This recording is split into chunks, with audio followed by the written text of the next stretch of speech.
This is Global Ummah Unity, faith, history, and truth in one voice. Arabia, before Islam, a world divided by class and color. In pre-Islamic Arabia, society was divided by tribal pride, bloodlines, and skin color. The rich ruled over the poor, the free ruled over the enslaved, and race? That was a boundary never to be crossed. If you were black and enslaved, you were at the bottom of society, owned, abused, and invisible. And that's where the story of Bilal ibn Rabah begins. Bilal was a black slave, originally from Abyssinia, modern-day Ethiopia. He was strong, intelligent, and dignified, but in the eyes of his pagan master, he was just property.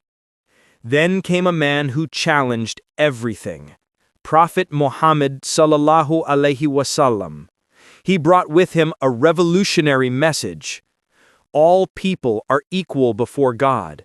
No Arab is better than a non-Arab. No white over a black, except by righteousness.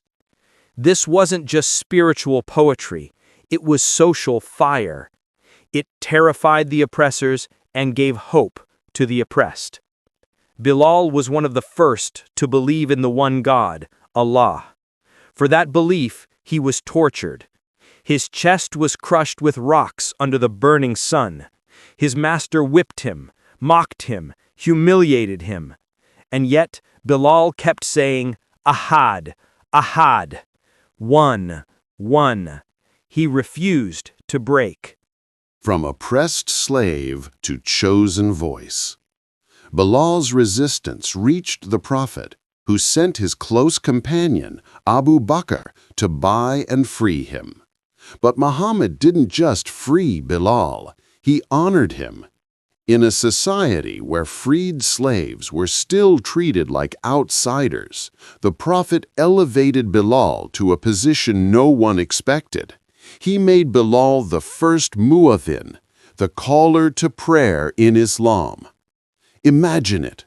When the first mosque was built in Medina, the man chosen to call Muslims to prayer was not a noble Arab, not a rich man, not someone with tribal power. It was Bilal, the former black slave. 5 times a day, his voice echoed across the city.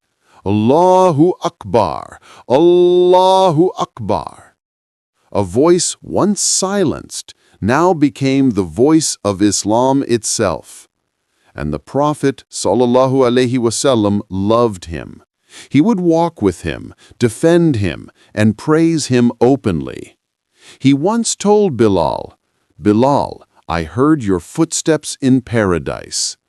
No other prophet in history lifted a man like this in such a visible, public, and permanent way, not based on race, but on faith.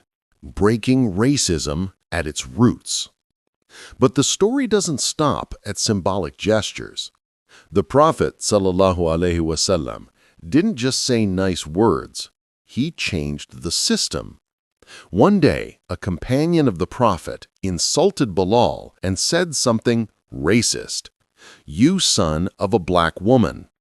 Bilal was hurt. When the Prophet heard this, he was furious. He confronted the man and said, You are a man still holding on to ignorance, jahiliyyah. The man was so ashamed that he laid his face on the ground and told Bilal, Step on my face until you forgive me. Bilal forgave him. But the message was clear. Racism has no place in Islam. And this was 1400 years ago, long before civil rights movements, long before any Western country ended slavery. In the Prophet's final sermon before he died, he said, There is no superiority of an Arab over a non-Arab, or of a white over a black, except by piety and good deeds. That's not just religion. That's the blueprint for justice. The lasting legacy of equality. Bilal's story didn't end in the desert. His voice, his legacy, continues in every adhan called today. And the Prophet's message lives on in this verse from the Quran. O mankind, we have created you from a male and a female, and made you into nations and tribes so that you may know one another. Indeed, the most noble of you in the sight of Allah is the most righteous of you. Surah Al-Hujurat 49:13. Islam didn't just speak against racism, it created a system that erased it at its root. Color, class, nationality, none of it defines your worth in Islam. Only your character does. Today, when racism still plagues societies, this story reminds us of what true equality looks like. It's not about tokenism. It's about real respect, real roles, and real inclusion, like Bilal. And what did the Prophet do when he conquered Mecca, the city that once tortured him? He told Bilal to climb the Kaaba, the holiest site in Islam, and called the adhan from its roof. The message to the world was loud and clear. A black man, once a slave, now stands above all of Quraysh, not in arrogance, but in faith. This is Islam.